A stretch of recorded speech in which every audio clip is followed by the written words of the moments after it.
Get ready, Staten Island. It's time to celebrate 5 years of Ferry Hawks baseball.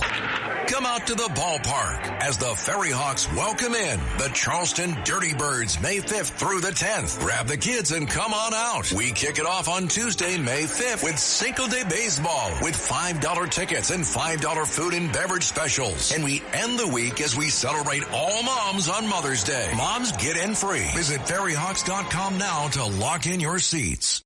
Excuse me! Taxi! This is the 77 WABC minicast.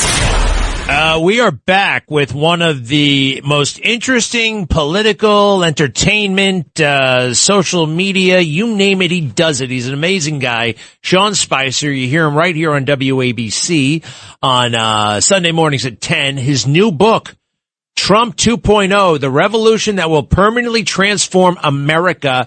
Sean Spicer, America got to really know him when he was the press secretary to President Trump, but ever since then, it's been onward and upward, one success after another. Sean Spicer, welcome to my show. How are you? I love that introduction, Greg Kelly. Great to be with you. Well, you are worthy of it, and seriously, you're one of those guys, that E.F. Hutton, seriously, when you talk, there's a gravitas and an experience. It's all very interesting. Number one, just off the top of your head, if you don't mind, your reaction to the Secret Service, Saturday night, kind of, I see it as a fiasco. I know not everybody sees it that way, but, I'm fascinated by what happened, and the Secret Service seems to be a little bit out of step here. What do you make of the situation? What happened? What's going on? Well, I mean, it's not a simple answer, Greg. I mean, there are some security issues that clearly need to be resolved and reviewed. Now, what I mean by that is, let's just be clear for everyone who hasn't been to the Washington Hilton for the Correspondents' Dinner, of which, by the way, just a little PSA, I think the dinner is horrible. I don't think Republicans should be there.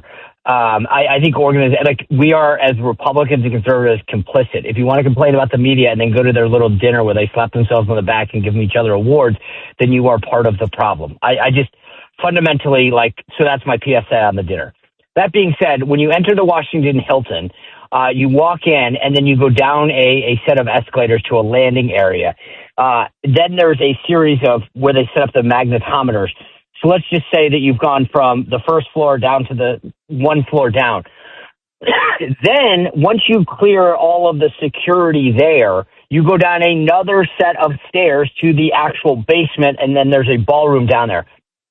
I paint a picture for you because it's important to understand that these people in the media have largely presented this as if the gunman was in the ballroom or almost at the ballroom.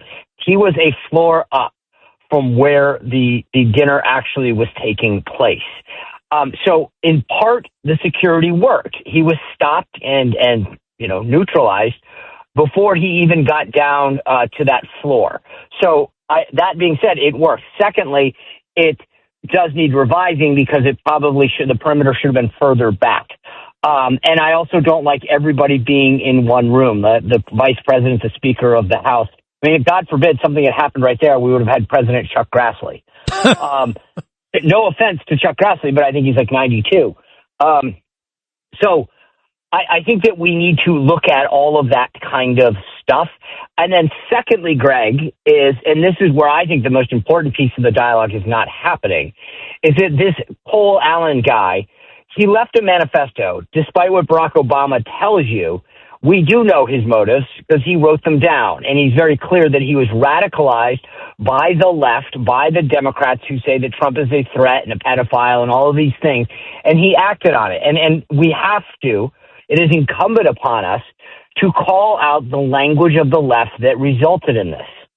No, I agree. The language of the left, because, it provides the moral and even legal justification for doing something like this. If you really listen to them and if you believe that President Trump is a clear and present danger and all that crap. Now, look, you mentioned that going and participating in the dinner is kind of like you're complicit, and I don't disagree. Now, President Trump went. Now, we're going to remind everybody this is the very first time he went. Now, I see it's smart. President Trump has been calling individual reporters, which probably would have driven you crazy if you're the press secretary. It's a very unusual thing to do. But over the past several months, I noticed something. The media coverage, I'm not saying it's softened on President Trump, but in a weird way, it's become more substantive. The issues that are being discussed are issues of war and peace. Now, they may be still biased and they may be still that, but they're not covering phony things. I know there are plenty of exceptions, but I really actually have noticed an upgrade in the media coverage of President Trump. It's still bad. It's still dishonest, but they're talking about real issues as opposed to the fake ones, fake impeachment one, Ukraine, all that other stuff. Am I being too kind to the fake news, or and has President Trump's strategy, this reaching out, kind of worked a little bit? A little. But I think, and part of the point, and I say this because honestly, it's on topic with in Trump 2.0. I talk about the media and how it's changed. I think what's happened more than anything, Greg, is that there's more competition. So you recall, and I put this in the book, Biden stripped 300 independent journalists of their media passes, their hard passes to get into the press briefing room. He minimized the ability to critique him, to interact with him, to acknowledge what was going on. And what Trump and Caroline have done is open the aperture up, allow more media in, more independent journalists, more conservative journalists, frankly, even more liberal journalists. So what's happened is the journalists by default have had to compete more. So part of this is not that they want to be fair to him. It's that they recognize that they can't lie as much because other people now are there and kind of witness what they're doing, etc. So I just don't buy that. Like, they're not being better. You look at Jonathan Karl, for example, who is a total gadfly. The president, Sunday morning, and he went on television and talked about this. I don't think he realized what he was saying. But he said, the president called me this morning. And Jonathan Karl, who has made a living out of literally lying about the president, admitted that the president of the United States called him at 7 a.m. Sunday morning simply to ask if he was okay. I mean, think about that. That's, and he had to admit it because he didn't call him to bitch about a story or complain or pitch about anything. He called to say, I just wanted to make sure you're okay. And that's not the President Trump that Jonathan Karl ever presents to us. So I found it actually rather significant. Very interesting indeed. That is wild. Yeah, Jonathan Karl. I am not a fan. I caught that guy lying in his book left and right. I should show you that interview someday. So this has got to be your fourth or fifth book. You are prolific. Trump 2.0, the revolution that will permanently transform America. I'm going to download it right now, and it's very easy to do. So tell us, Trump 2.0, you mean the second term, right? Well, the second term, but why? So as you know, like everything has a, 1.0, like you buy an iPhone, we're at like 17 right now, so everyone's got a number. Part of the reason that I wrote Trump 2.0 was it's not just, okay, it's a second term. Anybody could write that and just say, okay, what's new and different? But I like to answer the question, why?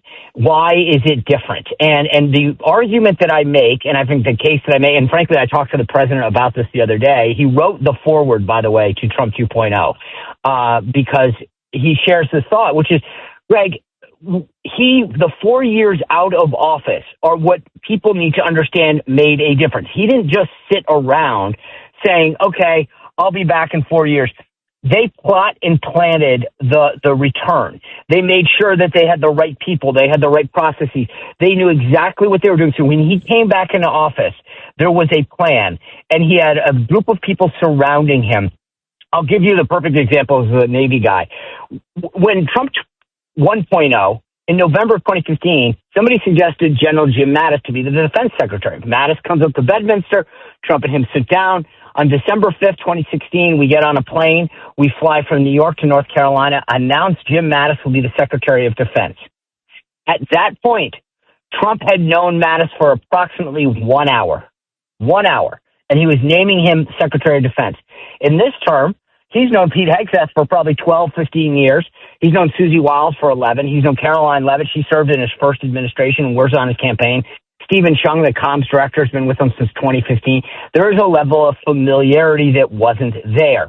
A lot of the plotting and the planning that America First Policy Institute, the Heritage Foundation, America First Legal did paid off. There were plans for everything: how to do immigration, how to handle how to handle the border, how to handle education, how to tackle the trade deficit and imbalance.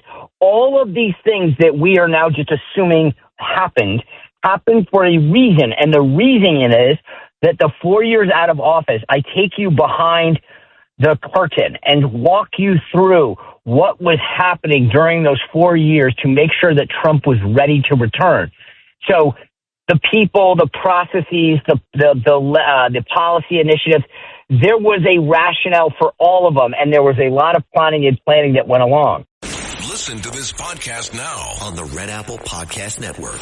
Why is the middle class shrinking? Why are people facing an affordability crisis while marginalized individuals called informals grow in numbers? Join me as I travel the world, speaking with people living in invisibility, the leaders working to solve it, and uncovering the hard truths shaping our economy and daily reality.